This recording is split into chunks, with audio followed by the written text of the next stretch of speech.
సుఖాలతో సుగుణాల మెట్లపై నడిపించి కనిపించు అయ్యప్ప స్వామి.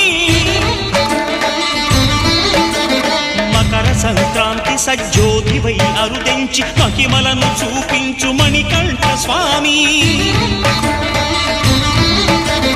కర్మబంధము బాపు ధర్మశాస్త్ర